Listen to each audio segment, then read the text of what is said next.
Hello everyone, science and technology की class start करते हैं और हम पढ़ रहे हैं हेल्थ एंड डिजीज़ और इसमें आज हम पढ़ने वाले हैं वायरल डिजीज़ के बारे में। ठीक है, तो ऑलरेडी वायरस क्या है हम पढ़ चुके हैं। तो वायरस क्या है, एक न्यूक्लिक एसिड मॉलिक्यूल है, डीएनए या आरएनए इसमें हो सकता है। ठीक है, डीएनए और आरएनए, ठीक है, दोनों में से कोई एक ही होगा। इनक्लोज्ड इन प्रोटीन कोट, और ये प्रोटीन कोट में इनक्लोज्ड होता है जिसको हम कहते हैं कैप्सिड। लेकिन इसमें ध्यान ये रखना है कि वायरस क्या है, कंप्लीट सेल नहीं है और ये रेप्लिकेट करेगा तभी जब इसको कोई लिविंग होस्ट सेल मिलेगा। ठीक है, जैसे कि bacteria, plant, fungi, animal, humans, किसी के भी अंदर जब इसको होस्ट सेल मिलेगा ना, होस्ट मिलेगा तभी ये जाकर के रेप्लिकेट करेगा। और some viruses also have a lipid envelope outside the capsid, और कुछ वायरसेस के पास लिपिड इन्वेलप भी है कैप्सिड के बाहर। ठीक है, अब समझते हैं structure and entry into the host cell कि कैसे ये एंटर करता है। तो कैप्सिड प्लस इन्वेलप जो है होता है वायरस में, और ये इसको हेल्प करता है कि ये अटैच कर पाता है होस्ट सेल के साथ और ये पेनिट्रेट करके होस्ट सेल के अंदर आ जाता है। ठीक है, viruses attach to specific receptor on the host cell. तो जो वायरस होता है वो जाकर के होस्ट सेल के अंदर पूरे के पूरे सेल में नहीं, वहाँ पे कहीं जो स्पेसिफिक रिसेप्टर होता है उसी में जाकर स्पेसिफिक पोजीशन पे जाकर ये अटैच करता है। जैसे कि ACE2 रिसेप्टर जो है यूज्ड बाय कोरोना वायरस, तो ह्यूमन में लंग्स में जो ACE2 रिसेप्टर था तो उसको कोरोना वायरस ने यूज़ किया, वहाँ पे जाकर के ये अटैच करता था। ठीक है, और जो कैप्सिड इन्वेलप है इसमें क्या हो सकता है, मे कंटेन वायरुलेंस फैक्टर। ठीक है, अब देखते हैं होस्ट सेल के अंदर ये रेप्लिकेट कैसे करता है। तो जो वायरल न्यूक्लिक एसिड है, ठीक है, ये क्या करता है, एंटर करता है होस्ट सेल के बाद और होस्ट का प्रोटीन और एंजाइम को यूज़ करता है और फिर क्या बनाता है, make multiple copies of viral genome. उसके बाद ये रेप्लिकेट करना शुरू करता है और फिर नया वायरस पार्टिकल प्रोड्यूस करता है। ठीक है, अब देखते हैं कि कौन कौन सा ऐसा होस्ट है जिसको वायरस इन्फेक्ट कर सकता है, ये पूछा जा चुका है।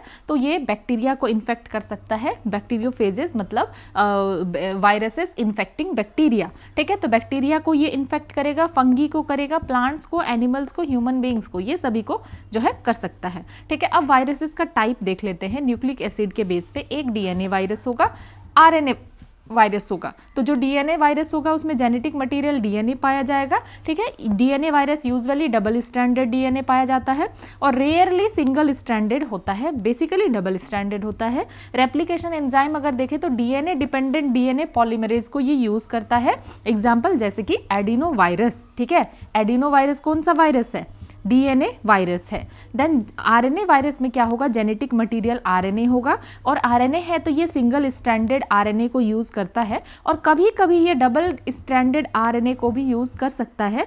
और ये रेप्लिकेट कैसे होता है, using RNA dependent RNA polymerase को ये यूज करके रेप्लिकेट करता है, जैसे कि इन्फ्लुएंजा और कोरोना वायरस। तो इन्फ्लुएंजा वायरस याद रखना है क्या है, आरएनए वायरस है, कोरोना वायरस आरएनए वायरस है, पर वहीं एडिनो वायरस डीएनए वायरस है। ठीक है, इस टाइप से पूछा जा चुका है एडिनो वायरस पे भी क्वेश्चन। अब नेक्स्ट देखते हैं रेट्रोवायरसेस। ठीक है, तो इसका जेनेटिक मटेरियल क्या है, रेट्रोवायरसेस में सिंगल स्ट्रैंडेड आरएनए होगा और इसका कोर में क्या क्या रहेगा, दो आइडेंटिकल आरएनए का स्ट्रैंड रहेगा। ठीक है, और रिवर्स ट्रांसक्रिप्टेज एंजाइम होगा। रेट्रोवायरस में क्या होगा, क्योंकि यहाँ पे डीएनए से आरएनए नहीं बन रहा है बल्कि आरएनए से फिर डीएनए बन रहा है, फिर आरएनए बन रहा है, तो यहाँ पे reverse transcriptase enzyme unique feature अगर देखें तो यहाँ पे आरएनए को कन्वर्ट करेगा डीएनए में इनसाइड होस्ट सेल और डीएनए इंटीग्रेट करेगा होस्ट इनटू होस्ट जीनोम। तो इसका एग्जांपल है रेट्रोवायरस का क्या, HIV। ठीक है, ह्यूमन इम्यूनो डिफिशियंसी वायरस। तो की डिफरेंस क्या है आरएनए वायरस और रेट्रोवायरस में, तो जो आरएनए वायरस है इसका जेनेटिक मटेरियल क्या है, आरएनए होगा और रेप्लिकेट करेगा यहाँ पे डायरेक्टली आरएनए से, यहाँ पे कोई डीएनए नहीं बनेगा। ठीक है, आरएनए वायरस और रेट्रोवायरस में ये फर्क है कि जैसे आरएनए में डायरेक्टली जेनेटिक मटेरियल आरएनए है और आरएनए से ही ये रेप्लिकेट करेगा। जैसे कोविड के केस में देखा गया कि आरएनए से डीएनए नहीं बना रहा है, ये आरएनए वायरस है, आरएनए से रेप्लिकेट कर रहा है। और रेट्रोवायरस के केस में क्या है कि ये डीएनए बनाएगा। तो इस बात को याद रखना है, रेट्रोवायरस का जेनेटिक मटेरियल आरएनए है लेकिन ये पहले डीएनए बनाएगा रिवर्स ट्रांसक्रिप्टेज को यूज करके। ठीक है, तो ये हम समझ चुके हैं। देन अब कुछ वायरल डिजीज़ को देख लेते हैं। सबसे पहले आपको वायरल डिजीज़ का नाम याद रखना है कि क्या क्या वायरल डिजीज़ है। ठीक है, तो डेंगू है, चिकनगुनिया है, पोलियोमाइलाइटिस है, एड्स है, इसके बारे में कितनी बार पूछा जा चुका है। Then hepatitis A B C D E G, ठीक है। देन चिकन पॉक्स है, इबोला है, निपा, कोविड-19, Japanese encephalitis, Zika virus, influenza, measles, mumps, rubella, herpes simplex, rabies. तो ये सब क्या है, सारा वायरल डिजीज है। सबसे पहले तो इस बात को याद रखना है। देन एजेंट क्या है, कौन फैलाता है डेंगू को, तो डेंगू वायरस फैलाता है, ये RNA वायरस है, ठीक है। और इसको ट्रांसमिट करने वाला कौन है, इसका वेक्टर कौन है, ट्रांसमिट कैसे होता है, तो जो एडीज इजिप्टी मॉस्किटो है, ठीक है, एडीज इजिप्टी और एडीज एल्बोपिक्टस फीमेल मॉस्किटो, तो यही जो है क्या करेगी, वायरस को ले जाके, ठीक है, लोगों में फैलाएगा, ठीक है। और ट्रीटमेंट अगर हम देखें तो ऐसा कोई डेंगू का अप्रूव्ड नहीं है इंडिया में, ठीक है, not approved in India yet, ठीक है। कोई भी ऐसा ट्रीटमेंट जो कि अप्रूव किया गया हो कि ठीक है ये मेडिसिन है और ये डेंगू के लिए देते हैं, ऐसा नहीं है। देन चिकनगुनिया, तो ये भी चिकनगुनिया वायरस से फैलता है, ये भी RNA वायरस है। पोलियोमाइलाइटिस, ये भी RNA वायरस है, ठीक है। पोलियोमाइलाइटिस किससे फैलेगा, पोलियो वायरस से, RNA वायरस है। देन एड्स जो है ये जो है HIV, ये भी RNA वायरस है, ठीक है। आपको ये याद रखना है कि ये सब क्या है, RNA वायरस है। तो चिकनगुनिया को फैलाने वाला कौन है, एडीज इजिप्टी, याद रखना है। सेम जो डेंगू को फैला रहा है, चिकनगुनिया को भी वही मॉस्किटो वही वेक्टर ट्रांसमिट कर रहा है लोगों तक, ठीक है। देन पोलियोमाइलाइटिस जो पोलियो वायरस से फैलता है, तो ये कैसे फैलेगा, पर्सन टू पर्सन फैल सकता है या फीकल ओरल रूट से फैल सकता है, ठीक है। और कंटामिनेटेड वाटर या फूड से फैल सकता है। और ट्रीटमेंट अगर देखें तो चिकनगुनिया का भी कोई ऐसा प्रॉपर ट्रीटमेंट अप्रूव नहीं है। देन पोलियो का डेफिनेटली, पोलियो को हमने इरेडिकेट किया है, तो यहाँ पे इनएक्टिवेटेड पोलियो वैक्सीन है, ठीक है। और ओरल पोलियो वायरस वैक्सीन है, ठीक है, कि एक तो इनएक्टिवेटेड पोलियो वायरस वैक्सीन है और ओरल पोलियो वायरस वैक्सीन है। सो हेपेटाइटिस ABCDEG, ठीक है, इसको पूछा जा चुका है। तो हेपेटाइटिस ABCDEG वायरसेस जो हैं, इसमें से सारे के सारे RNA वायरस है, सिर्फ हेपेटाइटिस B को छोड़ के। इसको आप नोट डाउन कर लीजिए कि हेपेटाइटिस B DNA वायरस है और बाद बाकी जितने तरह का भी हेपेटाइटिस है वो क्या है, RNA वायरस है, ठीक है। और हेपेटाइटिस A और E ये कंटामिनेटेड फूड और वाटर से फैलता है, और BCDG जो है ये parenteral contact with body fluids and blood. तो इससे पूछा जा चुका है एक क्वेश्चन रिलेटेड कि हेपेटाइटिस बी कैसे फैलता है, प्लासेंटा के थ्रू जो है फैलता है या नहीं फैलता है। तो इस चीज़ को ध्यान रखना है कि जो मोड ऑफ ट्रांसमिशन है ना, कि ये कैसे फैलता है, तो वो भी पूछा जाता है। तो फिर हेपेटाइटिस के लिए क्या है, वैक्सीन है, HAB वैक्सीन है, HBV वैक्सीन है, ये हेपेटाइटिस डी के लिए भी है। अब इसमें एक और चीज़ जो याद रखना है कि हेपेटाइटिस C और G के लिए कोई वैक्सीन नहीं है, बाद बाकी सबके लिए कुछ ना कुछ है, लेकिन हेपेटाइटिस C और G के लिए वैक्सीन नहीं है, ठीक है, C और G के लिए। देन चिकन पॉक्स, ये भी पूछा जा चुका है, तो इसको फैलाने वाला कौन है एजेंट, वेरिसेला जोस्टर वायरस जो है, इसके वजह से फैलता है ये।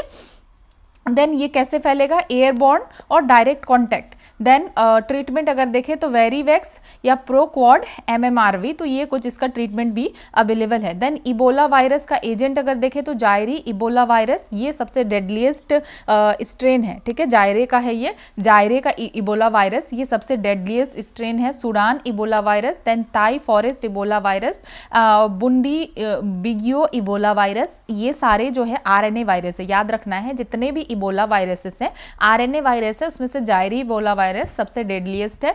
और ये कैसे फैलेगा, जूनोसिस एनिमल के थ्रू और बॉडी फ्लूइड्स के थ्रू, और इसमें कुछ ट्रीटमेंट भी अवेलेबल है। देन नीपा, तो नीपा वायरस ये भी RNA वायरस है, ये एनिमल से फैल सकता है या डायरेक्ट कांटेक्ट या food contaminated by body fluid of infected animal, ठीक है, इससे फैलेगा, या इसमें भी कोई अप्रूव्ड वैक्सीन अभी तक नहीं है। तो नीपा वायरस तो पिछले साल काफ़ी न्यूज़ में था। जूनोसिस, ठीक है, एनिमल किससे फैल सकता है, डायरेक्ट कांटेक्ट से, फूड कॉन्टामिनेटेड अगर हो by body fluid of infected animals, ठीक है, तो याद रखना इसको। कोविड-19 वायरस, तो इसका एजेंट कौन है, SARS-CoV-2, ठीक है, इसका बहुत सारा स्ट्रेन था और मैनी वायरसेस हैं, मैनी स्ट्रेन था और आरएनए वायरस है। ठीक है, कोविड-19 क्या था? आरएनए वायरस था। और अगर हम देखें कि कैसे फैल रहा था, तो कांटेक्ट और ड्रॉपलेट इन्फेक्शन से, ट्रांसमिशन से ये फैल रहा था। एयरबॉर्न था, एयर के थ्रू फैल रहा था, इसीलिए इतना ज़्यादा और इसको रोक पाना मुश्किल हो रहा था और लोगों तक पहुंच जा रहा था। एंड फोमेट ट्रांसमिशन भी हो रहा था। ठीक है, तो अगर हम यहाँ पे ट्रीटमेंट देखें तो कोवैक्सीन, कोविशील्ड, काफ़ी सारा जो है वैक्सीन बनाया गया था, जेम कोवैक, OMRNA, mRNA वैक्सीन। ठीक है, तो ये सब काफ़ी सारे वैक्सीन जो है बना था उस टाइम में और सबको लगा भी था। ठीक है, देन जापानीज इंसेफेलाइटिस जो है ये कैसे फैलता है? ये भी वायरस है, जापानीज इंसेफेलाइटिस, उसके थ्रू फैलता है। ये आरएनए वायरस है और इसको ट्रांसमिट करने वाला कौन है? Culex tritaeniorhynchus, sorry for the pronunciation. तो ये भी इस क्यूलेक्स मॉस्किटो के थ्रू फैलता है। ठीक है, और इसके लिए ट्रीटमेंट क्या है? इनएक्टिवेटेड वीरो सेल कल्चर्ड डिराइव्ड वैक्सीन, तो इसके लिए भी वैक्सीन है। Then Zika virus, Zika fever कैसे फैलता है? जीका वायरस की वजह से, ये भी आरएनए वायरस है और एडीज इजिप्टी और Aedes elbow pictus female mosquito की वजह से ये ट्रांसमिट होता है और इसका कोई, जीका का कोई अप्रूव्ड वैक्सीन नहीं है। Then influenza virus airborne droplet और डायरेक्ट कॉन्टैक्ट से होता है। ये जो है एंटीवायरल मेडिकेशंस इसके लिए है। ठीक है, तो मतलब कुछ मेडिकेशंस इसके लिए सपोर्टिव केयर है। देन मिजिल्स अगर देखें तो मिजिल्स वायरस की वजह से, मम्प्स किसके लिए वजह से हो रहा है? मम्प्स वायरस, रुबेला वायरस की वजह से हो रहा है और हर्पिस सिंप्लेक्स वायरस की वजह से। देन रेवीज किसके वजह से हो रहा है? एजेंट कौन है? रेवीज वायरस एजेंट है। तो मिजिल्स कैसे फैलता है? ये एयरबॉर्न है, ये भी मम्प्स भी एयरबॉर्न और या डायरेक्ट कॉन्टैक्ट से, ठीक है, ड्रॉपलेट के थ्रू, और रुबेला भी एयरबॉर्न ड्रॉपलेट्स के थ्रू फैलता है। और जो हर्पिस सिंप्लेक्स है ये डायरेक्ट कांटेक्ट से, ओरल और जेनाइटल अगर डायरेक्टली कांटेक्ट से है तो फिर हर्पिस सिंप्लेक्स फैलता है। और जो है रेबीज, तो एनिमल बाइट से, यूजुअली बैट्स और डॉग्स के काटने से क्या रेबीज होता है? सबसे ज़्यादा कॉमनली हम देखते हैं डॉग्स की वजह से रेबीज होता है। तो मिजल्स के लिए ट्रीटमेंट है, हाँ है, ये याद रखना है कि सपोर्टिव केयर तो है ही, ये मिजल्स, मम्प्स, रुबेला सबके लिए सपोर्टिव केयर है और विटामिन ए। ठीक है, देन हर्पिस सिंप्लेक्स के लिए एंटीवायरल है। देन रेबीज के लिए तो एक्सपोजर के बाद जो भी प्रोफाइलेक्सिस या सपोर्टिव केयर या ट्रीटमेंट दिया जाता है, ठीक है, तो वो है। अब समझते हैं स्मॉल पॉक्स के बारे में। स्मॉल पॉक्स क्या है? तो ये एक्यूट हाईली कॉन्टागुअस वायरल डिजीज था और ये वेरियोला वायरस की वजह से हो रहा था। और ये कौन से फैमिली से बिलोंग करता था? ऑर्थो पॉक्स वायरस फैमिली से। ठीक है, तो स्टेटस अगर देखें इसका, तो इसको ग्लोबली इरेडिकेट कर दिया गया है स्मॉल पॉक्स को, और इंडिया को भी स्मॉल पॉक्स फ्री डिक्लेयर्ड कर दिया गया है। वैक्सीन का हिस्ट्री देखें तो फर्स्ट सक्सेसफुल वैक्सीन डेवलप किया गया था एडवर्ड जेनर के द्वारा, और इन्होंने क्या यूज़ किया? काउ पॉक्स वायरस को यूज़ किया था बचाने के लिए, अगेंस्ट, मतलब स्मॉल पॉक्स के अगेंस्ट क्या वायरस यूज़ किया था उन्होंने? काउ पॉक्स को यूज़ किया था और वैक्सीन डेवलप किया था। तो ये फाउंडेशन ऑफ मॉडर्न इम्यूनोलॉजी हम कह सकते हैं इनको, कि वैक्सीन पहले कब डेवलप हुआ? 1796 में। ठीक है, देन पैरासाइटिक डिजीज क्या है? कि अब disease caused bye parasite, simple, अगर पैरासाइट कॉज कर रहे हैं तो उसको हम पैरासाइटिक डिजीज कह रहे हैं। ठीक है, तो disease caused by parasites living within, on और at the expense of host. तो पैरासाइट के लिए ये याद रखना है कि ये होस्ट पे ही डिपेंड रहेगा, या तो विद इन रहेगा, या पैरासाइट जो है होस्ट के ऊपर रहेगा, या होस्ट की वजह से ही वो जो है पैरासाइट अपना फंक्शन कर रहा है। ठीक है, तो इसमें क्या क्या ग्रुप है पैरासाइट में? प्रोटोजोआ है, हेलमिंथ्स है और आर्थ्रोपोड्स है, याद रखना है। तो जो प्रोटोजोआ की वजह से डिजीज होगा तो पैरासाइट के अंदर ये तीनों आ रहा है। ठीक है, प्रोटोजोआ, हेलमिंथ्स और आर्थ्रोपोड्स। देन जो प्रोटोजोवन डिजीज है तो ये क्या है? प्रोटोजोआ यूनिसेल्युलर ऑर्गेनिज्म है और ये फ्री लिविंग और पैरासाइटिक है। एग्जाम्पल अगर देखें तो जो फ्लैजिलेट्स है, ठीक है, जियार्डिया, ये क्या कॉज करता है? डायरिया कॉज करता है। देन ट्राइकोमोनास, ये कॉज करता है जेनाइटल इन्फेक्शन। तो प्रोटोजोआ का ये सब एग्जाम्पल है। देन अमीबा, तो जो एंटीमोबा हिस्टोलाइटिका है, ठीक है, एंटामोबा हिस्टोलाइटिका, तो इसके वजह से एमेबिक डिसेंट्री होता है और लीड्स टू इंटेरिक, ठीक है, इंटेस्टाइनल और गाइनोकोलॉजिकल डिसऑर्डर। तो सबको ये चीज़ पता होगा कि अमीबा की वजह से क्या होता है? अमेबिक जो है डिसेंट्री होता है। देन हेलमिंथिक डिजीज देखते हैं, ठीक है। ये हेलमिंथ्स की वजह से होता है और ये मल्टी सेल्यूलर पैरासाइटिक वॉर्म है और ह्यूमंस भी ये लार्ज जो है अमाउंट में रहते हैं, बॉडी के अंदर रहते हैं, ठीक है, जैसे कि टेप वॉर्म, राउंड वॉर्म या hook worm. Then arthropod borne disease, जैसे आर्थ्रोपॉड, ठीक है, आर्थ्रोपॉड में क्या हो गया, इंसेक्ट्स क्या आता है, इंसेक्ट्स और इंसेक्ट्स लाइक ऑर्गेनिज्म, ठीक है। तो ये जो है often act as a disease vector, तो ये क्या करते हैं, कैरी करते हैं और ट्रांसमिट करते हैं पैथोजेंस को, जो आर्थ्रोपॉड्स होते हैं, ठीक है। जैसे कि lice, fleas, sand flies, black flies, ticks, और ये ट्रांसमिट कैसे डिजीज को ट्रांसमिट करते हैं, जैसे मलेरिया, कालाजार, प्लेग और लाइम डिजीज, ठीक है। तो पैरासाइटिक डिजीज अगर हम देखें तो स्लीपिंग सिकनेस, ठीक है, ट्राइपेनोसोमियासिस, ठीक है, ट्राइपेनोसोमियासिस एजेंट क्या है इसका, ट्राइपेनोसोमा ब्रूसी, ठीक है। और वेक्टर और ट्रांसमिशन कौन करेगा, तो सिप से फ्लाई जो है ये करेगा। देन ट्रीटमेंट क्या है इसका, तो ट्रीटमेंट इसका पेंटामिडिन है। देन चागाज डिजीज, तो इसको भी कौन कॉज कर रहा है, ट्राइपेनोसोमा क्रूजी, और ये इसको ट्रांसमिट कौन करेगा, ट्राइटोमाइन बग्स, ठीक है, बग्स इसको ट्रांसमिट करेगा। तो जो बेसिकली जो आर्थ्रोपॉड्स है, इंसेक्ट्स और इंसेक्ट्स लाइक ऑर्गेनिज्म है, तो ये भी जो डिजीज फैला रहे हैं हम अभी उसके बारे में पढ़ रहे हैं, ठीक है। देन इसके लिए कोई वैक्सीन नहीं है। देन देखते हैं स्कैरियसिस, ठीक है, स्कैरियसिस, तो ये किसकी वजह से होता है, राउंड वॉर्म की वजह से होता है, स्कैरियो लम्ब्रिक्वाइड्स, ठीक है। और ट्रांसमिट कैसे होता है, सॉइल ट्रांसमिटेड हेलमिंथस, तो ये हेलमिंथ्स जो सॉइल में होते हैं उसके थ्रू ट्रांसमिट होता है, ठीक है। वॉर्म एग्स और फीकल रूट के थ्रू भी हो सकता है, इसके लिए फिर कुछ ट्रीटमेंट जो है। देन एलिफेंटियासिस या लिम्फेटिक फाइलेरियासिस, तो इसके किसकी वजह से होता है, एजेंट कौन है, उचेरिया बेनीक्रॉफ्टी या ब्रूगिया मेलई, ठीक है, ब्रूगिया टिमोरी, इसकी वजह से होता है। तो यहाँ पे हम क्या देख रहे हैं, पैरासाइटिक डिजीज को। तो एलिफेंटियासिस जो कि हम कॉमनली देखते हैं, ठीक है, तो अभी तो कम देखने के लिए मिलता है, लेकिन पहले एलिफेंटियासिस बहुत ही कॉमनली देखने के लिए मिल जाता था। तो उचेरिया बेनक्रॉफ्टी, ब्रूगिया मेलई या ब्रूगिया तिमोरी, तो इन सब की एजेंट की वजह से होता है। अब इसको फैलाने वाला कौन है, ट्रांसमिट करने वाला है मॉस्किटो, और इसका भी ट्रीटमेंट है। देन कालाजार लिस्मेनियासिस, ठीक है, ये किसकी वजह से होता है, लिस्मेनिया स्पीसीज के वजह से होता है, ये प्रोटोजोआ है, और ये फैलता कैसे है, फ्लैबेटोमाइन सैंड फ्लाइज की वजह से फैलता है। देन इसका भी ट्रीटमेंट है। मलेरिया, तो मलेरिया ये सबसे ज़्यादा जो कॉमनली हम देखते हैं, तो ये आपको याद रखना है कि मलेरिया क्या है, तो किसकी वजह से फैल रहा है, तो पैरासाइट की वजह से फैल रहा है। मलेरिया पैरासाइटिक डिजीज़ है, ठीक है, बैक्टीरियल नहीं, वायरल नहीं, पैरासाइटिक डिजीज़ है। तो प्लाज्मोडियम पैरासाइट्स, ठीक है, इसमें जो है एजेंट है, उसमें से अगर हम देख ले तो P falciparum, P vivax, P malariae, P ovale और पी नॉलेसी, इसमें से जो पी फैल्सीपेरम है ये सबसे ज़्यादा डेडलीस्ट होता है, ठीक है, और ये कॉमन कहाँ है, अफ्रीका में। और जो पी वाइवेक्स है ये डोमिनेंट आउटसाइड सब सहारन अफ्रीका। तो याद रखना है जो पी फैल्सीपेरम है ये सबसे ज़्यादा डेडलीस्ट है और ये पाया जाता है अफ्रीका में, और इसको फैलाने वाला कौन है, फीमेल एनोफोलीज मॉस्किटो, ठीक है। और जो है इसमें भी डिजीज़ है, ट्रीटमेंट है R21, मैट्रिक्स एम, RTS, ठीक है, ये सब against P falciparum, not for other strain.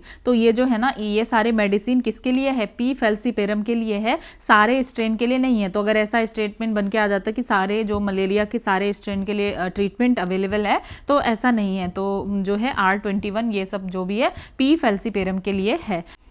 Next देखते हैं प्राइमरी एम्बिक मेनिंजियो इंसेफेलाइटिस, ठीक है, पैम। तो प्राइमरी एमेबिक मेनिंजियो इंसेफेलाइटिस ये किसके वजह से होता है, एजेंट क्या है, नेग्लेरिया फॉलेरी, ठीक है। और कंटामिनेशन अगर ट्रांसमिशन अगर हम देखें तो water containing Naegleria fowleri enters the nose not by drinking. तो ये ड्रिंकिंग से नहीं होता है, ये नाक से जब एंटर करेगा, ठीक है, वाटर जिसमें कि ये कंटामिनेटेड है, सो तब होगा। देन यहाँ पे भी काफ़ी सारा जो है कॉम्बिनेशन ऑफ ड्रग्स दिया जाता है। देन रिवर ब्लाइंडनेस, ठीक है, ऑन्को सीरेसियसिस, ठीक है। और इसके लिए कौन सा एजेंट इन्वॉल्व है, तो ऑन्कोरिया वॉल्व्यूलस, और ट्रांसमिट कैसे होता है, ये ब्लैक फ्लाइज के थ्रू होता है, देन इसका भी ट्रीटमेंट है। देन जियार्डियासिस, तो जियार्डिया लम्बलिया की वजह से होता है, और फीकल ओरल रूट और कंटामिनेटेड वाटर से ये ट्रांसमिट होता है, और इसके लिए एंटी पैरासाइटिक जो है ट्रीटमेंट है। देन लोआ लोआ फाइलेरियासिस, लोआ लोआ, ठीक है, के वजह से होता है, एजेंट लोआ लोआ है, और इसको कौन फैलाता है, तो डियर फ्लाई बाइट्स की वजह से होता है, इसके लिए भी एंटी पैरासाइटिक ट्रीटमेंट है। देन एस्केरियासिस, तो एस्केरियासिस लम्ब्रिक्वाइड्स, ये फैलता कैसे है, फीकल ओरल रूट से, और एंटी पैरासाइटिक जो है ट्रीटमेंट इसके लिए अल्बेंडाजोल वगैरह अवेलेबल है।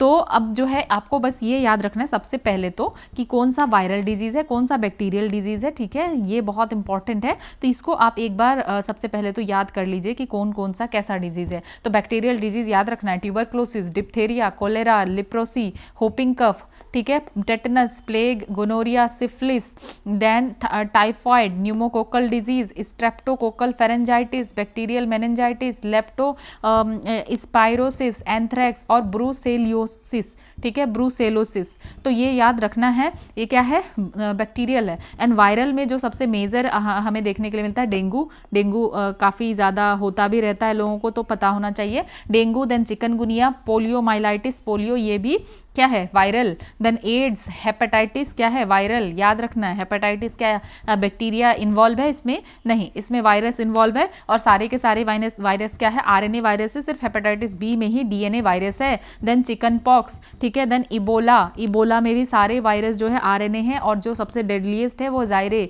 देन निपा, ये भी आरएनए है। कोविड-19 आरएनए वायरस। जापानीज इंसेफेलाइटिस, ये भी आरएनए वायरस के द्वारा होता है। जीका वायरस की वजह से influenza virus, measles virus, mumps virus, rubella virus, ठीक है, ये सारा क्या है, हर्पिस सिंप्लेक्स, रेबीज वायरस, ये हो गया। देन पैरासाइटिक डिजीज, ये थोड़ा नाम भी अलग है तो आपको याद हो जाएगा, बेसिकली बैक्टीरियल और वायरल डिजीज में हम कंफ्यूज होते हैं। तो स्लीपिंग सिकनेस, चैगास डिजीज, स्केरियसिस, एलिफेंटियसिस, कालाजार, मलेरिया, ये 3 को आपको याद रखना है कि ये पैरासाइटिक है, और सब भी अगर याद ना रहे क्योंकि ये काफ़ी जो है होता है, कॉमन है, तो आपको पता होना चाहिए। एलिफेंटियसिस क्या है, ये सब पैरासाइटिक है। लिम्फेटिक, फाइलेरियासिस, कालाजार, लिस्मेनिया की वजह से, और मलेरिया, ठीक है। देन ये पैम जो है, primary amoebic meningoencephalitis, river blindness, ठीक है, इसको क्या कहते हैं, onchocerciasis. Then giardiasis, loa filariasis and ascariasis. तो ये सब हमने देख लिया। अब देखते हैं वेक्टर बॉर्न डिजीज को, ठीक है। तो वेक्टर बॉर्न डिजीज क्या है, तो जो डिजीज ट्रांसमिटेड बाय वेक्टर्स, कि ऐसे डिजीज जिसको कि कोई ना कोई वेक्टर इसको ट्रांसमिट करेगा। और वेक्टर सिंपली क्या है, ऑर्गेनिज्म दैट कैरी पैथोजेंस, कि ऐसे ऑर्गेनिज्म जो क्या कर रहा है, पैथोजेंस को कैरी कर रहा है, ठीक है। वेक्टर क्या है, कि ये फैला रहा है डिजीज, ये जो ऑर्गेनिज्म है जो उस बीमारी को कॉज कर रहा है, तो उसको ये फैला रहा है, ट्रांसमिट कर रहा है एक जगह से दूसरे जगह, प्लांट से एनिमल, एनिमल से जो है ह्यूमन, या ह्यूमन टू ह्यूमन। तो ये कौन करेगा, तो ये वेक्टर जो है करेगा। तो इसमें कौन कौन सा पैथोजन इंक्लूड होता है, वायरसेस, बैक्टीरिया, प्रोटोजोआ और हेलमिंथ्स, ये वेक्टर्स जो हैं कैरी कर सकते हैं। कॉमन वेक्टर अगर सबसे ज़्यादा देखें तो मॉस्किटो है, टिक्स है, सैंड फ्लाइज है, फ्लीज है और लाइस है। तो मॉस्किटो क्या क्या जो है डिजीज फैलाता है, ठीक है, चिकनगुनिया, डेंगू और मलेरिया, ये मॉस्किटो के वजह से हो जाता है। और पॉजिटिव ऑर्गेनिज्म क्या है, तो इसके पीछे चिकनगुनिया वायरस है, डेंगू वायरस है और प्लाज्मोडियम है, ये पैरासाइट है, मलेरिया के पीछे वायरस नहीं है। नेक्स्ट देखते हैं सीसी फ्लाइज। तो इसका ये कौन सा डिजीज कॉज करेगा, एफेरिकन ट्राइपेनोसोमियासिस, और पॉजिटिव ऑर्गेनिज्म क्या है, ट्राइपेनोसोमा ब्रूसी। देन टिक्स, ठीक है, तो ये क्या डिजीज कॉज करेगा, लाइम डिजीज या टिक बॉर्न इंसेफेलाइटिस। और पॉजिटिव ऑर्गेनिज्म क्या है, बोरेलिया बर्गडॉर्फेरी टिक बॉर्न इंसेफेलाइटिस वायरस। तो ग्लोबल सिग्निफिकेंस क्या है वेक्टर बॉर्न डिजीज़ का, कि ये काफ़ी जो है पब्लिक हेल्थ का चैलेंज हो जाता है। इसके वजह से हाई बर्डन बढ़ जाता है ट्रॉपिकल और सब ट्रॉपिकल रीजन्स में, क्योंकि इस जगह पे जो है ये सारे वेक्टर्स जो भी हैं, ठीक है, तो ये काफ़ी ज़्यादा पाए जाते हैं, जैसे कि मॉस्किटोज, टिक्स या सैंड फ्लाइज, लाइस वगैरह। तो इसके वजह से तो ट्रॉपिकल और सब ट्रॉपिकल रीजन में ये काफ़ी बर्डन कॉज कर देता है। और ये क्या करता है, जो लो इनकम ग्रुप है या पुअर पीपल है उसको ये ज़्यादा इफेक्ट करता है, ठीक है। इन्वायरमेंटल फैक्टर अगर देखें तो क्लाइमेट चेंज की वजह से जो वेक्टर ब्रीडिंग है और सर्वाइवल है ये ज़्यादा और बढ़ जा रहा है। जैसे जैसे टेम्परेचर राइज कर रहा है तो ये फास्टर जो है पैथोजन का डेवलपमेंट हो रहा है। देन वेक्टर्स में, ठीक है, वेक्टर्स में क्या हो रहा है, फास्टर पैथोजन डेवलपमेंट हो रहा है। जैसे अर्बनाइजेशन और पुअर सैनिटेशन की वजह से भी ज़्यादा से ज़्यादा ब्रीडिंग हो पा रहा है। तो इसके लिए देखते हैं वॉलबैचिया मेथड, जिसके ऊपर क्वेश्चन भी पूछा जा चुका है 2023 में। तो वॉलबैचिया क्या है, ये नेचुरली अकरिंग बैक्टीरिया है। वॉलबैचिया और कुछ नहीं है, इसमें क्या है, नेचुरली अकरिंग बैक्टीरिया है। और ये कहाँ रहता है, live inside cells of many insect species. तो ये इंसेक्ट स्पीसीज के सेल्स के अंदर रहता है और ये ह्यूमन के लिए सेफ है और इन्वायरमेंट के लिए भी सेफ है। कि ये पाया गया कि ये ह्यूमन और इन्वायरमेंट के लिए सेफ है। तो आइडेंटिफाई किसने किया, वर्ल्ड मॉस्किटो प्रोग्राम के द्वारा ये आइडेंटिफाई किया गया। Found to block virus growth in mosquitoes. तो यहाँ पे मेन एम क्या था कि जो वायरस का ग्रोथ हो रहा है ना मॉस्किटोज में, उसको रोका जाए। क्योंकि मॉस्किटो क्या कर रहा है, वेक्टर है और ये ट्रांसमिट कर दे रहा है, ठीक है। तो ये वर्क कैसे करता है, तो वॉलबैचिया इन्फेक्टेड एडीज इजिप्टी मॉस्किटो। तो वॉलबैचिया क्या करता है, एडीज इजिप्टी मॉस्किटो को इन्फेक्ट करता है, ठीक है। और फिर क्या होता है, blocking replication of dengue, chikungunya, Zika virus. तो जैसे ही वॉलबैचिया मेथड इन्फेक्ट कर दिया एडीज इजिप्टी मॉस्किटो को, तो ये जो रेप्लिकेशन करता था ना डेंगू, चिकनगुनिया और जीका वायरसेस का, तो इसको रोक देता है। तो क्या होता है, reduce mosquitoes ability to transmit these viruses. तो ये जो मॉस्किटो है और ये क्या कर रहा था, ट्रांसमिट कर रहा था लोगों को ये वायरस, ठीक है, इफेक्ट कर रहा था। तो अब क्या हुआ, जैसे ही इसके अंदर वॉलबैचिया गया तो ये जो है रेप्लिकेट करना, इसके अंदर जो वायरस रेप्लिकेट करता था इसको रोक दिया, ठीक है। और ये जैसे अब रेप्लिकेट नहीं करेगा, वायरस इनके अंदर नहीं है, तो जो ट्रांसमिट कर रहा था वायरल डिजीज या जो भी डिजीज है, पैरासाइटिक डिजीज है, तो ये अब क्या हो गया, कम हो गया, ठीक है। देन पॉपुलेशन लेवल इम्पैक्ट समझते हैं कि जब वॉलबैचिया क्या होता है कि when Wolbachia spread in mosquito population, तो जैसे ही वॉलबैचिया मॉस्किटो पॉपुलेशन में फैल जाता है तो lower transmission of dengue, Zika और चिकनगुनिया। तो ये तीनों जो है डेंगू, जीका और चिकनगुनिया, इसका ट्रांसमिशन कम हो जाता है और decrease disease incidence in human. तो इससे क्या होगा, डिजीज जो है ह्यूमन को कम होगा। सिंपल यहाँ पे क्या मतलब था कि ये जो वेक्टर है, ठीक है, ये जो भी वेक्टर हैं, जैसे यहाँ पे एग्जाम्पल लेके लिया गया है एडीज इजिप्टी मॉस्किटो का, कि ये क्या करता है, ये डिजीज फैलाता है, लोगों तक ट्रांसमिट करता है, ठीक है। इस वायरस को लोगों तक कौन ले जाता है, तो ये एडीज इजिप्टी ही ले जाता है ना। तो ये क्या कर रहा है, जैसे ही वॉलबैचिया इन मॉस्किटोज के अंदर जाएगा तो ये इनका जो रेप्लिकेशन होता था वायरसेस का वो नहीं हो पाएगा। अब इस मॉस्किटो के ही अंदर अगर वायरस नहीं है या कम है तो ये ह्यूमन को नहीं इफेक्ट कर पाएगा। सिंपल सा यही लॉजिक है। एडवांटेज क्या है कि सस्टेनेबल बायोलॉजिकल कंट्रोल मेथड है ये, यहाँ पे कोई जेनेटिक मॉडिफिकेशन इन्वॉल्व नहीं है। तो ये पॉइंट याद रखना है कि वॉलबैचिया में क्या जेनेटिक मॉडिफिकेशन इन्वॉल्व है, नहीं है। Reduces reliance on chemical insecticide, और ये केमिकल इंसेक्टिसाइड के ऊपर भी रिलायंस कम हो रहा है। तो इंडिया के लिए क्या रेलिवेंस है, क्योंकि डेंगू और चिकनगुनिया ये बहुत ज़्यादा जो है हाई बर्डन है और वॉलबैचिया की वजह से हो सकता है कि इसको हम कम कर सके। और eco friendly complement to national vector borne disease control programme, ठीक है। तो ये एक इको फ्रेंडली कॉम्प्लीमेंट है जो कि national vector borne disease control programme के लिए क्या है, सही ऑप्शन है। तो यहाँ पे हम क्या देख रहे हैं, वॉलबैचिया से सिंपल ये समझ में आया कि ये जो वेक्टर है जो ये डिजीज फैला रहा है, स्पेशली कौन सा, चिकनगुनिया और डेंगू, तो इसको ये कम करेगा, ठीक है। तो वॉलबैचिया क्या है, वायरस है, नहीं, इट इज़ अ बैक्टीरियम। तो ये क्या मॉस्किटोज को मार रहा है, नहीं, ये मॉस्किटो के अंदर जो है वायरस के रेप्लिकेशन को ब्लॉक कर रहा है। ये टारगेट किसको कर रहा है, तो एडीज इजिप्टी को टारगेट कर रहा है, जो कि वेक्टर है किस चीज़ का, डेंगू का, जीका का और चिकनगुनिया का। एडीज इजिप्टी क्या फैलाता है, डेंगू, जीका और चिकनगुनिया, ठीक है। और इसको इम्प्लीमेंट कौन कर रहा है इस वॉलबैचिया मेथड को, तो वर्ल्ड मॉस्किटो प्रोग्राम कर रहा है।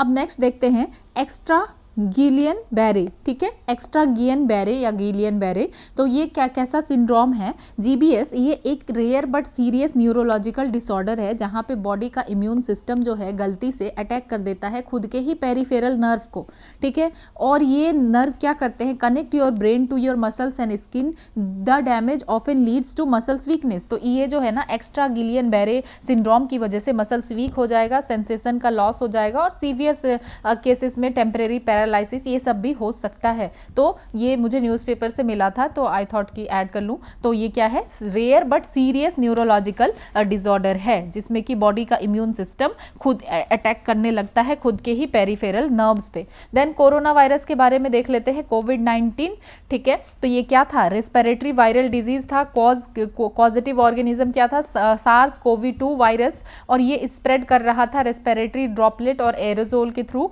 तो नेम जो है इसका कोरोना क्यों रखा गया, क्योंकि इसके वायरस के सरफेस में क्या था, क्राउन लाइक स्पाइक्स था, ठीक है, इसमें क्या था, स्पाइक्स बना हुआ था, इसीलिए इसको कोरोना वायरस नाम रखा गया। कोरोना का मतलब होता है क्राउन, ठीक है, इसके वायरस के ऊपर जो है नाम रखा गया। देन अदर कोरोना वायरस भी है, क्या ये पहली बार ही कोरोना वायरस देखने के लिए मिला है, नहीं, अदर कोरोना वायरस भी है, severe acute respiratory syndrome SARS, then MERS, Middle East respiratory syndrome, some types caused जो है कॉमन कोल्ड। तो इसका जो भी सिम्टम है ना ये कॉमन कोल्ड के तरह ही लगता था। देन वॉट मेड कोविड-19 स्पेशल, तो आखिर ऐसा क्या हुआ जो कोविड-19 स्पेशल है और ये तो और इतना ज़्यादा क्यों फैला, समझते हैं इसको। ये नया स्ट्रेन है सार्स कोवी-2, ठीक है, और इसके पास ह्यूमन के पास जो है ना इसके लिए कोई प्रायर इम्यूनिटी नहीं है, ठीक है, नहीं था। देन इसके वजह से ग्लोबल पेंडेमिक हुआ, क्योंकि जैसे ही ये आया तो लोग इन्फेक्ट होने लगे क्योंकि लोगों के पास तो कोई इम्यूनिटी था ही नहीं इसके लिए, ठीक है। तो severe acute respiratory syndrome corona virus 2, इसका नाम क्या है, सार्स कोवी-2 जब हम कह रहे हैं तो बेसिकली कोरोना वायरस क्या कर रहा था, रेस्पिरेटरी सिंड्रोम कॉज कर रहा था। तो इसका फुल फॉर्म क्या है, सीवियर एक्यूट रेस्पिरेटरी सिंड्रोम, और इसमें कुछ इस तरीके से स्पाइक प्रोटीन है, ठीक है, क्राउन लाइक, इसीलिए इसका नाम रखा गया है कोरोना, ठीक है। दिखने में जितना सही लग रहा है ये उतना ही खतरनाक है। देन अब समझते हैं सेल एंट्री मैकेनिज्म कैसा है। तो रिसेप्टर यूज्ड बाय वायरस, कौन सा रिसेप्टर ये यूज करता था, ACE2, ठीक है, एंजियोटेंसिन कन्वर्टिंग एंजाइम 2। तो ये जो है अब कहाँ प्रेजेंट है, ACE2 कहाँ मिल रहा है, तो ये ह्यूमन के लंग्स में, ठीक है, हार्ट, किडनीज, इंटेस्टाइन में मिलता है। तो ये जो है रिसेप्टर वायरस ने यूज किया ACE2 को, ठीक है। तो फिर इन्फेक्शन कैसे हुआ, तो जो वायरल स्पाइक प्रोटीन था ये बाइंड कर रहा था ह्यूमन के लंग सेल ACE2 रिसेप्टर के साथ। वायरस जो है इंटर कर गया ह्यूमन सेल में और फिर ह्यूमन सेल में जाकर के मल्टीप्लाई करने लगा और स्प्रेड करने लगा। देन टेस्टिंग मेथड क्या लाया गया था कोविड-19 के लिए। अब इसको इतना जानना क्यों जरूरी है, इसलिए क्योंकि ये इतना मतलब हमने सामने से देखा और इसकी वजह से इतना वाइड स्प्रेड जो पेंडेमिक फैला और इतना नुकसान हुआ, और ये काफ़ी ज़्यादा जानना हमें ज़रूरी है। तो ये कॉन्टेम्परेरी अफेयर बन चुका है, तो हमें कोविड के बारे में भले ही कुछ न्यूज़ आए ना आए बट हमें जानना चाहिए, ठीक है। सो RT-PCR एक क्या टेस्टिंग मेथड था, RT-PCR reverse transcription polymerase chain reaction, और ये क्या करता है, तो ये डिटेक्ट करता है वायरल RNA को, ठीक है। RNA यहाँ पे क्या होता है, रिवर्स ट्रांसक्रिप्शन जो है यूज़ किया जाता है। तो रिवर्स ट्रांसक्रिप्शन में हम जानते हैं कि जनरली ट्रांसक्रिप्शन में क्या होता है कि DNA से RNA बनता है, लेकिन यहाँ पे फिर RNA से cDNA बनेगा और फिर cDNA फिर जो है एम्प्लीफाइड यूजिंग PCR, मतलब यहाँ पॉलीमरेज चेन रिएक्शन किया जाएगा, मतलब मिलियंस ऑफ कॉपी बनाएगा। तो ये जो है RT-PCR याद रखना है, कोरोना का के टेस्ट का मेथड था, टेस्टिंग मेथड। देन की फीचर अगर देखें तो हाई सेंसिटिविटी और स्पेसिफिसिटी है, इसीलिए इसको गोल्ड स्टैंडर्ड फॉर डायग्नोसिस कहा गया, क्योंकि ये क्या है, स्पेसिफिक है, सही है, और इसके लिए थर्मल साइक्लिंग की ज़रूरी है और इसमें टाइम लग जाता था, लेकिन सेवरल आवर्स लग जाता था। देन दूसरा टेस्ट है RT लैम्प, ठीक है, इसमें भी रिवर्स ट्रांसक्रिप्शन यूज हो रहा था, लूप मेडिएटेड आइसोथर्मल एम्प्लीफिकेशन। तो ये क्या कर रहा था, ये एम्प्लीफाई कर दे रहा था viral RNA at constant temperature, ठीक है, इसमें थर्मल साइक्लिंग की ज़रूरत नहीं थी। तो ये RT-PCR से फास्टर था और सिंपल इक्विपमेंट चाहिए इसके लिए।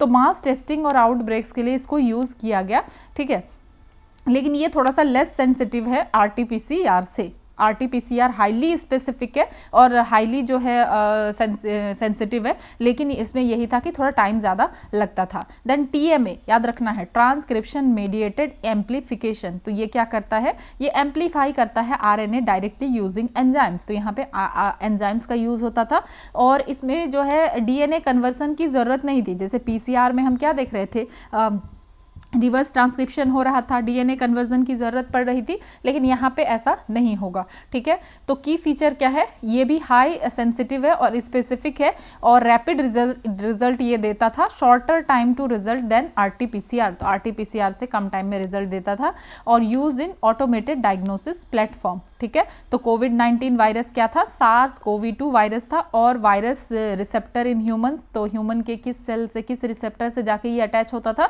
तो ACE2 रिसेप्टर। ठीक है, अब देखते हैं कि कोविड के लिए क्या क्या वैक्सीन बना था।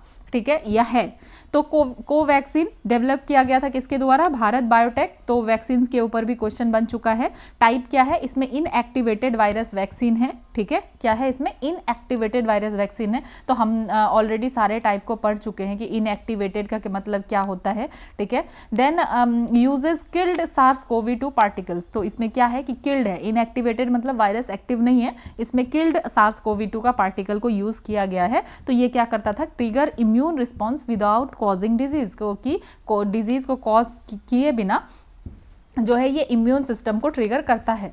तो फिर इस तरीके से body learn to recognise the virus safely.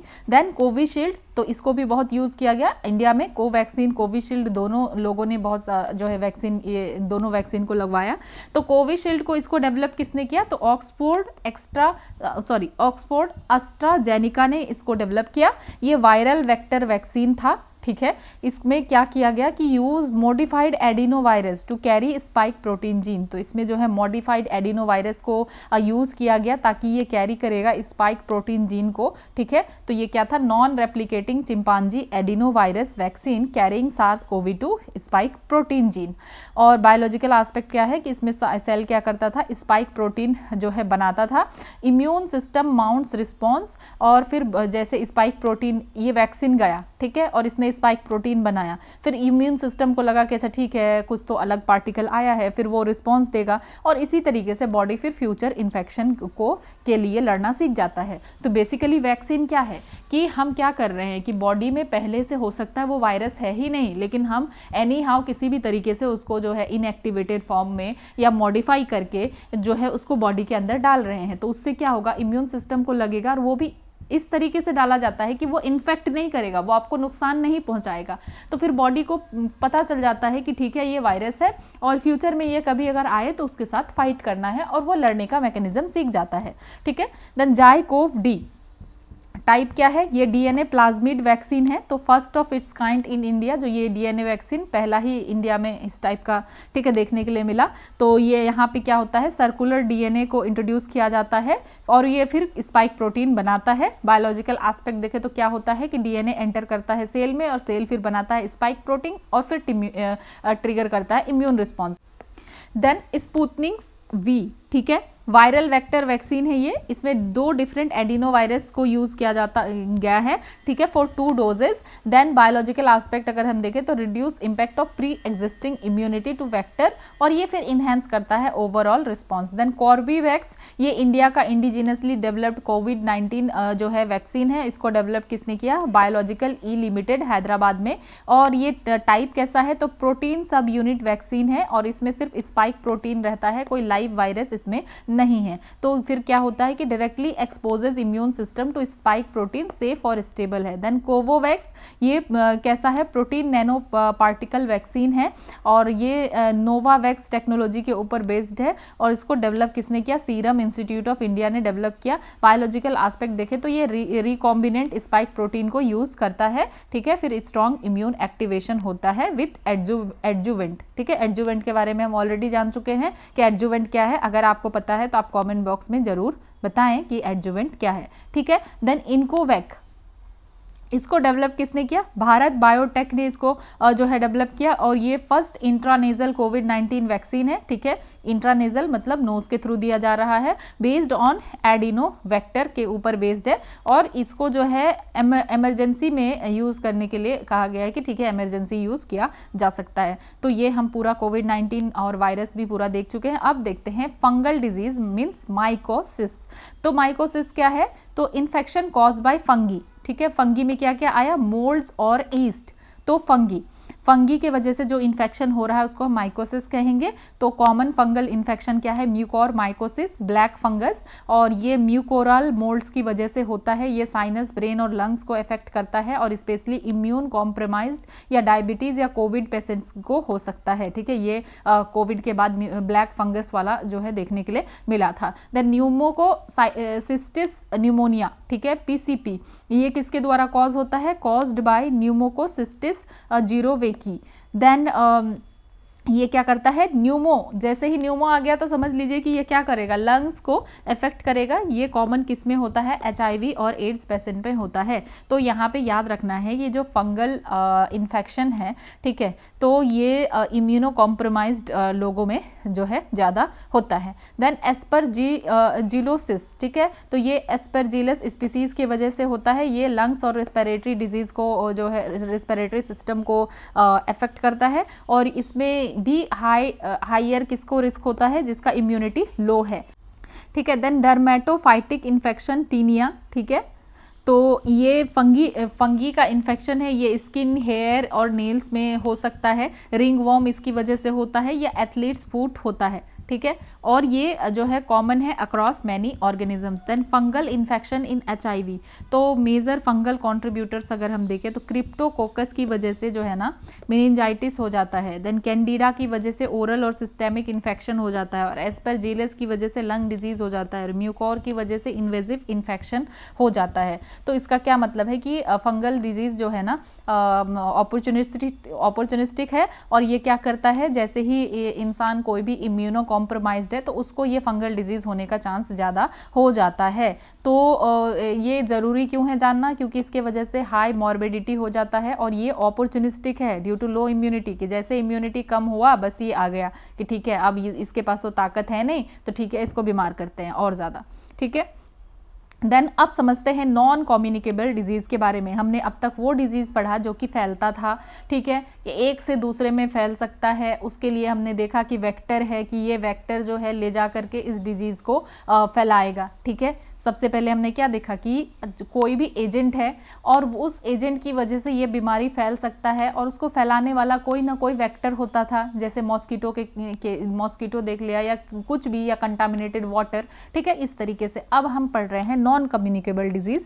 तो इसका मतलब क्या है कि ये इन्फेक्शियस नहीं है, मतलब ये एक से दूसरे को नहीं फैलेगा, और ये लॉन्ग लास्टिंग डिजीज़ होता है, ठीक है, और इसकी वजह से ग्लोबल मॉर्टिलिटी देखा जाता है बहुत ज़्यादा। तो सबसे ज़्यादा जो है मेजर टाइप ऑफ अगर NCDs देखें कि नॉन कम्युनिकेबल डिजीज़ क्या है, तो WHO के अकॉर्डिंग सबसे ज़्यादा जो इफ़ेक्ट कर रहा है तो वो है कैंसर। इसकी वजह से लोग काफ़ी ज़्यादा मर रहे हैं। Then cardiovascular disease, heart attack और स्ट्रोक हो जाता है। देन क्रोनिक रेस्पिरेटरी डिजीज़ जैसे asthma, chronic obstructive pulmonary disease, ठीक है, मतलब क्या है कि यहाँ पे जो है लंग्स इफेक्ट होता है। देन चौथा जो देखने के लिए मिलता है वो है डायबिटीज़ मेलाइटिस। तो ये मेनली 4 NCDs के वजह से लोग ज़्यादा परेशान होते हैं। तो अगर कुछ फैक्ट देखें तो 77% NCD डेथ जो है इंडिया में, नॉट इन इंडिया, मतलब कि लो और मिडिल इनकम कंट्रीज में देखने के लिए मिलता है, ठीक है। कितना परसेंट NCD की वजह से, मतलब नॉन कम्युनिकेबल डेथ आजकल क्या हो रहा है, बहुत ज़्यादा हो रहा है। कितना? 77% डेथ हो रहा है इसकी वजह से, ठीक है। और इसमें से भी सबसे ज़्यादा डेथ हो रहा है CVD, कार्डियोवास्कुलर डिजीज़ की वजह से। आप आए दिन सुनते होंगे कि हार्ट अटैक की वजह से जो है मर गया कोई भी, तो ये कार्डियोवास्कुलर डिजीज़ जो है ये हाईएस्ट NCD डेथ कॉज कर रहा है। तो उसके बाद क्या हो रहा है, followed by cancer, then chronic respiratory disease, then diabetes. तो सबसे ज़्यादा किससे डेथ हो रहा है? कार्डियोवास्कुलर डिजीज से। देन मेजर रिस्क फैक्टर अगर हम देखें कि आखिर एनसीडी क्यों हो रहा है, तो टोबैको यूज़, ठीक है, अगर टोबैको यूज़ की वजह से भी काफ़ी ज़्यादा कैंसर देखने के लिए मिल रहा है, या फिजिकली लोग आजकल क्या हो रहे हैं, इनएक्टिव हैं, इसीलिए इनको हम क्या कह रहे हैं, लाइफस्टाइल डिजीज़ बोल रहे हैं, क्योंकि लोग बैठ के ही सारा काम कर रहे हैं और फिजिकल एक्टिविटी बिल्कुल ज़ीरो है। एंड एल्कोहल का कंजम्पशन हो गया, अनहेल्दी डाइट हो गया, एयर भी बहुत एयर पॉल्यूशन भी एक कारण हो सकता है। अब पढ़ते हैं धीरे धीरे एक एक करके। तो कैंसर क्या है, तो cancer occurs when cell divide uncontrollably. तो कैंसर का सिंपल इतना मतलब है कि जो सेल डिवाइड है ना, ये बहुत ज़्यादा होने लगता है, अनकंट्रोलेबल सेल डिवाइड होने लगता है, और फिर इस तरीके से ये एक मास एक्स्ट्रा जो है बना देता है, और इसको हम कहते हैं ट्यूमर। कि यहाँ पे क्या होता है, सेल डिवीज़न अनकंट्रोलेबल होना शुरू हो जाता है। तो ये जो ट्यूमर है ये बेनाइन हो सकता है और मैलिग्नेंट हो सकता है। अब बेनाइन क्यों है, नॉन कैंसरस, ठीक है, बेनाइन का मतलब कि इसमें कैंसर नहीं है, ये नॉन कैंसरस है, लोकलाइज्ड है और ये फैलेगा नहीं। और कैंसरस कहने का मतलब ये मैलिग्नेंट है और ये नियर बाय टिश्यू में भी फैल सकता है, और कैन मेटास्टेसाइज, ठीक है, मेटास्टेसाइज का मतलब है स्प्रेड टू डिस्टेंट ऑर्गन, कि आसपास के ऑर्गन में भी ये फैल सकता है। देन अगर कॉमन कैंसर देखें हम इंडिया में, तो सबसे ज़्यादा कॉमन है सर्वाइकल कैंसर, और ये कहाँ होता है, सर्विक्स में होता है, ठीक है, फीमेल में, और ये धीरे धीरे फैलता है। मतलब क्या होता है कि तुरंत ही इसका सिम्टम नहीं आता है, धीरे धीरे धीरे आता है। तो इसके वजह से ना 75,000 डेथ्स पर ईयर देखने के लिए मिल रहा है इंडिया में, ठीक है। तो ये सर्वाइकल कैंसर क्या है, बहुत ही बुरा है, इसके वजह से इतना डेथ देखने के लिए मिल रहा है। और ये मेनली कौन से जो है इसके वजह, वायरस की वजह से होता है, ह्यूमन पैपिलोमा वायरस की वजह से होता है, ठीक है। तो इसके लिए क्या है, एचपीवी वैक्सीन है, कि अगर ये एचपीवी वैक्सीन लग जाए तो इफेक्टिव पेनिट्रेशन हो सकता है सर्वाइकल कैंसर के लिए, ठीक है। तो India planning HPV immunisation campaign, ठीक है, कि एचपीवी इम्यूनाइजेशन कैंपेन अगर हो तो ये सर्वाइकल कैंसर से बचा जा सकता है। देन ब्रेस्ट कैंसर, तो ये जो है विमेन में सबसे ज़्यादा कॉमन है, और यहाँ पे uncontrollable growth of breast cell, यहाँ पे ब्रेस्ट सेल का अनकंट्रोलेबल ग्रोथ होने लगता है, और फीमेल कैंसर मॉर्टिलिटी का ये एक मेजर कॉज बनता है। देन ओरल कैंसर, तो ये जो है मैन और विमेन दोनों को होता है, और स्ट्रांगली लिंक इसका अगर देखें तो टोबैको की यूज से है, या ओरल हाइजीन अगर पुअर है तो कॉजेज ऑफ कैंसर अगर देखें कार्सिनोजेंस, तो cancer result from transformation of normal cells into neoplastic cell. तो क्या होता है कि कैंसर क्यों होता है, जो नॉर्मल सेल होता है ना वो न्यूप्लास्टिक सेल बन जाता है, और induced by agents called carcinogen. तो कार्सिनोजेन एजेंट्स की वजह से होता है, ठीक है। तो अब ये कार्सिनोजेंस क्या क्या है, मतलब कैंसर कॉजिंग एजेंट को हम क्या कहेंगे, कार्सिनोजेन कहेंगे। तो कार्सिनोजेन क्या है, तो फिजिकल कार्सिनोजेन, ठीक है, जैसे कि अल्ट्रावायलेट रेडिएशन या आयोनाइजिंग रेडिएशन, ये सब क्या कर सकता है, कैंसर कॉज कर सकता है। देन केमिकल कार्सिनोजेन, एस्बेस्टोस हो गया, टोबैको, स्मोक कंपोनेंट्स, एल्कोहल, ये सब की वजह से केमिकल कार्सिनोजेंस हो सकता है। देन बायोलॉजिकल कार्सिनोजेंस, ठीक है, तो इसमें आता है oncogenic viruses, human papilloma viruses, hepatitis B viruses, ठीक है, बैक्टीरिया एंड पैरासाइट, ये सब आता है बायोलॉजिकल कार्सिनोजेंस, ठीक है, कि कैंसर कॉजिंग एजेंट को हम कहेंगे कार्सिनोजेंस। देन अगर कुछ हमें याद रखना चाहिए तो थोड़ा सा प्रीलिम्स का पॉइंटर आप याद रख सकते हैं कि बेसिकली ये 4 जो है एनसीडीज है, 77% एनसीडी की वजह से डेथ होता है, और हाईएस्ट एनसीडी जो है तो ये हमें किस में देखने के लिए मिलता है, कार्डियोवास्कुलर डिजीज में, और एचपीवी कॉज करता है सर्वाइकल कैंसर। एचपीवी वैक्सीन है जिससे कि कैंसर को प्रिवेंट किया जा सकता है, ठीक है, और बेनाइन और मैलिग्नेंट का डिफरेंस हमने देखा, और कार्सिनोजेंस जो है ये फिजिकल, केमिकल और बायोलॉजिकल हो सकता है। अब नेक्स्ट देखते हैं कार्डियोवास्कुलर डिजीज, ठीक है, तो ये ऐसे डिजीज हैं जो कि अफेक्ट करते हैं हार्ट को और ब्लड वेसल्स को, और फिर ये डैमेज कर देते हैं ऐसे आर्टरीज को जो कि सप्लाई कर रहे होते हैं ब्रेन को, हार्ट को, किडनीज को, आईज को ब्लड सप्लाई कर रहे होते हैं, ठीक है। तो ऐसे आर्टरीज को ये क्या कर देते हैं, डैमेज कर देते हैं। तो समझते हैं कितने तरीके का सीवीडीज हो सकता है। पहला तो देखें तो हार्ट अटैक, जिसको कहते हैं मायोकार्डियल इन्फार्क्शन, ठीक है, ये होता है। ये कब होता है, जब blood supply to the heart is blocked, ठीक है, कि ब्लड जो है हार्ट तक नहीं पहुंच पा रहा है। और ये क्यों हो रहा है? क्योंकि फैटी डिपॉजिट्स हो जाता है, जिसको हम लोग कहते हैं एथेरोस्क्लेरोसिस। ठीक है, तो कोरोनरी आर्टरीज में क्या होता है, जो आर्टरीज है, ठीक है, ये आर्टरीज है, और आर्टरी क्या कर रहा है, ब्लड को कैरी कर रहा है, ऑक्सीजन कैरी कर रहा है, सारी चीज हो रहा है यहाँ पे। और ये क्या होगा, यहाँ पे अगर फैट का डिपॉजिट होने लग जाएगा तो धीरे धीरे ये ब्लड अच्छे से फ्लो नहीं हो पाएगा, और धीरे धीरे अगर ये पूरा ब्लॉक हो जाए एक दिन तो ये क्या हो जाएगा, हार्ट अटैक इसकी वजह से हो सकता है। ठीक है, तो leads to death of heart muscle tissue, तो हार्ट मसल का टिश्यू का जो है डेथ हो सकता है। ठीक है, leads to death of heart muscle tissue. Then stroke क्या होता है, तो स्ट्रोक होता है जब blood supply to the brain is interrupted. तो यहाँ हार्ट अटैक में और स्ट्रोक में क्या फ़र्क है कि जो ब्लड सप्लाई है ना, ब्रेन को जा रहा था, ब्रेन को जाना बंद हो गया। ठीक है, और when a blood vessels in brain burst, या फिर क्या हुआ कि ब्रेन में कोई ब्लड वेसल जो है ब्रस्ट कर गया, तो उसकी वजह से स्ट्रोक हो गया। मतलब यहाँ पे क्या हो रहा है कि अब जैसे ही ये कुछ हो जाएगा, ब्लड नहीं पहुंच पाएगा, ब्लड सप्लाई रुक गया या ब्लड वेसल्स जो है टूट गया, तो यहाँ पे ऑक्सीजन नहीं पहुंच पाएगा ब्रेन को, और इसकी वजह से परमानेंट डैमेज हो सकता है। तो स्ट्रोक का अगर टाइप देखें तो एक हुआ इस्चेमिक स्ट्रोक, दूसरा हेमरेजिक स्ट्रोक। ठीक है, तो इस्चेमिक स्ट्रोक क्यों होगा, caused by blood clots blocking brain blood vessels. तो ये ब्लड क्लॉट्स की वजह से क्या होगा, जब ब्लड जम जाएगा, ब्लड क्लॉट हो जाएगा, तो यहाँ पे ब्लड का वेसल्स जो है ब्लॉक हो जाएगा। ठीक है, ब्रेन का जो ब्लड वेसल्स है वो ब्लॉक हो जाएगा, तो ये है इस्चेमिक। ठीक है, देन हेमरेजिक का मतलब है कि जो ब्लड वेसल्स है तो वो ब्रेन में वो क्या हो जाएगा, लीक हो जाएगा या रप्चर हो जाएगा, और इसकी वजह से जो है प्रेशर बढ़ जाएगा ब्रेन सेल्स में। ठीक है, तो ये हेमरेजिक स्ट्रोक है। देन रिस्क अगर देखें क्या है कार्डियोवास्कुलर डिजीज़ में, तो हाई ब्लड प्रेशर का रिस्क है, हाई कोलेस्ट्रॉल, डायबिटीज़, और अगर किसी को फैमिली हिस्ट्री है तो उसको भी हो सकता है। देन अगर ग्लोबल बर्डन ऑफ स्ट्रोक अगर देखें तो second leading cause of death worldwide, और third leading cause of disability. ठीक है, तो इसके वजह से ना डिसेबिलिटी भी हो जाता है और डेथ भी हो जाता है। तो हमने स्ट्रोक के बारे में क्या समझा कि ब्लड सप्लाई जब ब्रेन में रुक जाएगा, और हार्ट अटैक का मतलब है कि जब ब्लड सप्लाई हार्ट में नहीं हो पा रहा है ब्लड सप्लाई, तब यहाँ पे हार्ट मसल्स जो है, हार्ट टिश्यू, ये सब डैमेज होने लग जाएगा।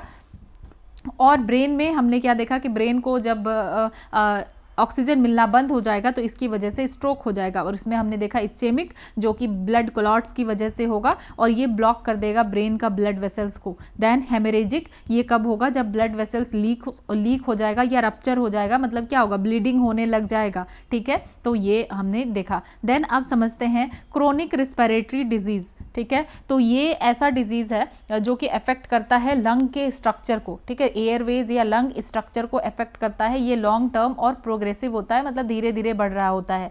तो इसका कॉमन अगर देखें तो क्रोनिक ऑब्स्ट्रक्टिव पल्मोनरी डिजीज, ये कैसे होता है, characterised by persistent respiratory system, कि यहाँ पे आपको परसिस्टेंट जो है रेस्पिरेटरी सिस्टम हो रहा है, और जो एयर फ्लो होना चाहिए था प्रॉपरली वो नहीं हो पा रहा है। तो यहाँ ये क्यों होता है, सीओपीडी लॉन्ग टर्म अगर स्मोकिंग कर रहा है कोई तो उसकी वजह से हो सकता है। ये मेजर कॉज है, अदर कॉज भी हो सकते हैं पर मेजर कॉज ये है। तो क्रोनिक ऑब्स्ट्रक्टिव पल्मोनरी डिजीज का क्या मतलब है कि यहाँ पे क्या होगा, रेस्पिरेटरी सिस्टम में प्रॉब्लम होगा, जिसकी वजह से परसिस्टेंट रेस्पिरेटरी सिस्टम्स जो है मिलेगा, सिम्टम्स जो है मिलेगा।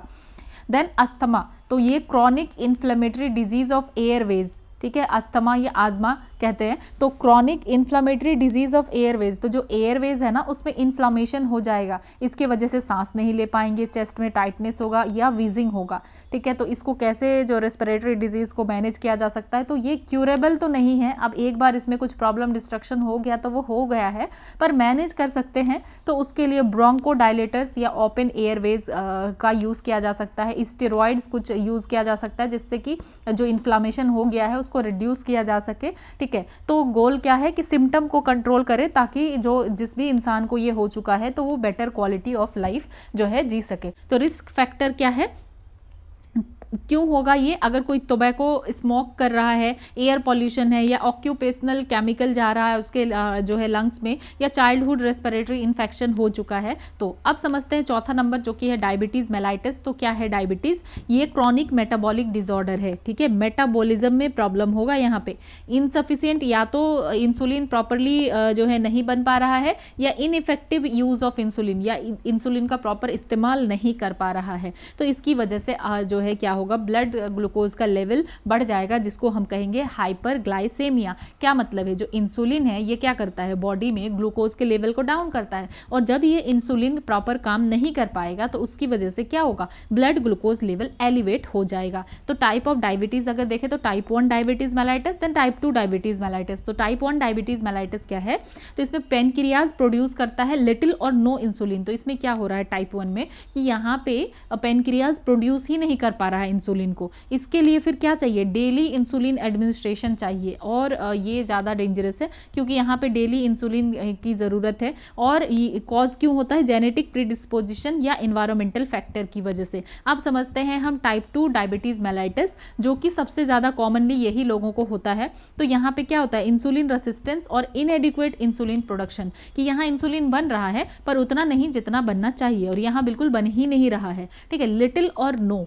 तो ये जो है प्रिवेंटेबल है। कैसे इसको रोक सकते हैं, हेल्दी डाइट से, फिजिकल एक्टिविटी रेगुलर, या वेट को कंट्रोल रख के भी इस डायबिटीज मेलाइटिस को कंट्रोल रखा जा सकता है। देन अब देखते हैं नेग्लेक्टेड ट्रॉपिकल डिजीज। तो ये क्या है, ये कम्युनिकेबल डिजीज है नेग्लेक्टेड ट्रॉपिकल डिजीज, जो कि ट्रॉपिकल और सब ट्रॉपिकल रीजन में ही ज़्यादातर होता है, और ये ज़्यादातर करके जो मार्जिनल पॉपुलेशन है, मार्जिनलाइज्ड पॉपुलेशन, या वैसे लोग जो पॉवर्टी में रह रहे हैं, उनको ज़्यादा इफेक्ट करता है।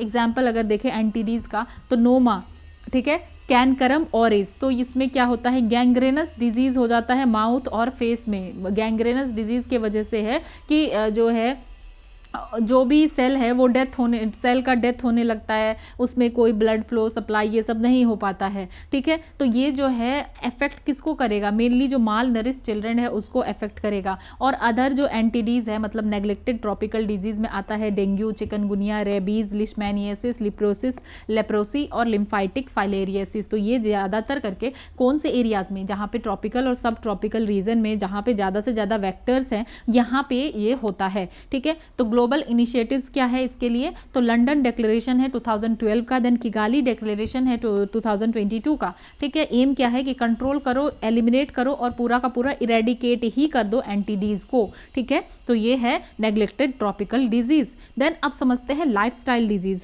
लाइफस्टाइल डिजीज हम किसको कहते हैं, तो मतलब क्या है इसका कि आपको ये डिजीज क्यों हो रहा है, आपके अनहेल्दी बिहेवियर की वजह से हो रहा है, या जो मॉडर्न लिविंग पैटर्न के साथ हम एसोसिएट कर रहे हैं उसकी वजह से हो रहा है। कॉज क्या है, पुअर डाइट या फिजिकल इनएक्टिविटी या सब्सटेंस का अब्यूज़ या स्ट्रेस। तो कॉमन लाइफस्टाइल डिजीज़ में क्या क्या आ जाता है, आस्थमा, ठीक है, अस्थमा या आजमा। तो ये क्यों हो रहा है, ये पॉल्यूशन और एलर्जेंस की वजह से हो रहा है। लोग बैठे बैठे लाइफ अपना जी रहे हैं, ठीक है, सेडेंट्री लाइफस्टाइल की वजह से। और इसके लिए क्या चाहिए, बैलेंस लॉन्ग टर्म मैनेजमेंट चाहिए। तो जो आजकल सेडेंट्री लाइफस्टाइल हो रहा है और हम बिल्कुल फिजिकल वर्क नहीं कर रहे हैं, जैसे पहले हर चीज़ के लिए फिजिकल वर्क था, तो जितना जितना ऑटोमेशन हो रहा है, तो ये बेसिकली लाइफस्टाइल डिजीज़ और सबसे ज़्यादा किसको हो रहा है, जो थोड़े रिच बैकग्राउंड से है या जिनके पास फैसिलिटीज़ हैं, जो ज़्यादा सेडेंट्री लाइफ जीते हैं, ठीक है, उनको हो रहा है। या फिर ऐसा अपना उनके पास फूड तो है, वो अवेल तो कर सकते हैं, लेकिन फिर वो हेल्दी नहीं खा रहे हैं, अनहेल्दी खा रहे हैं, ठीक है। तो ये हो गया। देन टोबैको इंड्यूस डिजीज, जैसे कि COPD, लंग कैंसर, ये हार्ट डिजीज। तो ये क्यों हो रहा है, लोग स्मोक कर रहे हैं, ठीक है, एक्टिव स्मोकिंग, और दूसरा होता है पैसिव स्मोकिंग, कि एक तो वो खुद स्मोक कर रहा है, और दूसरा पैसिव स्मोकिंग का मतलब है कि वो खुद स्मोक नहीं कर रहा है, लेकिन क्योंकि दूसरा कर रहा है तो उसका धुआं वगैरह आ रहा है, तो ये पैसिव स्मोकिंग हो गया, ठीक है। तो इसके लिए क्या करो, टोबैको को सीज करो। लोग अगर जितना टोबैको लेना बंद करेंगे तो प्रिवेंट किया जा सकता है। देन ओबेसिटी, तो यहाँ पे एक्सेसिव कैलोरी इनटेक कर रहे हैं या फिजिकली इनएक्टिव हैं, बैठे बैठे बस खा रहे हैं, तो इसकी वजह से CVDs या डायबिटीज हो सकता है। तो इसके लिए बैलेंस डाइट रखो, रेगुलर एक्सरसाइज करो। तो आजकल जो लाइफस्टाइल है ना, इवन आप भी बैठ कर पूरा सारा दिन अगर पढ़ रहे हैं, तो at least half an hour, 20 minute, 30 minute walk के लिए या कोई एक्सरसाइज के लिए जो है रखना चाहिए, क्योंकि अपने आप को हेल्दी रखना भी इक्वली इंपॉर्टेंट है। देन हाइपरटेंशन का क्या मतलब है कि हाई ब्लड प्रेशर, तो ये स्ट्रेस की वजह से या ज़्यादा सॉल्ट लेने की वजह से या बैठे हुए हैं आप ओबेसिटी की वजह से हो सकता है।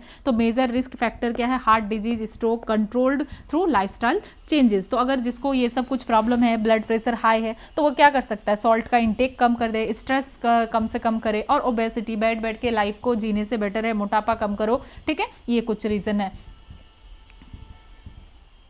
देन मेंटल हेल्थ डिसऑर्डर, ठीक है, तो ये क्यों हो रहा है, वर्क रिलेटेड स्ट्रेस की वजह से हो रहा है, सोशल आइसोलेशन या मॉडर्न लाइफस्टाइल प्रेशर की वजह से। ये इंप्रूव कैसे होगा, फिजिकल एक्टिविटी या सोशल इंगेजमेंट या स्ट्रेस मैनेजमेंट। कि आजकल क्या हो रहा है, लोग बहुत ज़्यादा आइसोलेटेड है, वर्क रिलेटेड स्ट्रेस है, आइसोलेशन में रह रहे हैं और मॉडर्न लाइफस्टाइल का प्रेशर है, तो ये कर सकते हैं। देन रेयर डिजीज, समझते हैं रेयर डिजीज क्या है, कि इसका कोई ऑफिशियल स्टैंडर्ड डेफिनेशन नहीं है। ठीक है, तो organisation of rare disease India ये क्या सजेस्ट कर रहा है कि अगर हम रेयर डिजीज उसको तभी मानेंगे जब ये 5000 लोगों में से किसी एक को होगा या उससे भी कम लोगों को जो है होगा। तो ये रेयर हुआ कि काफ़ी कम लोगों को ये हो रहा है। स्टेटस देखें तो लगभग जो है 450 रेयर डिजीज जो है डॉक्यूमेंट किया गया है इंडिया में। और सबसे ज़्यादा जो ये रेयर डिजीज़ है ये क्या है, जेनेटिक है, क्रॉनिक है और लाइफ थ्रेटनिंग है, और इसका ट्रीटमेंट कॉस्ट बहुत ही ज़्यादा है। और ऐसा क्यों हो पा रहा है, क्योंकि जो भी ये डिजीजेज होते हैं ना,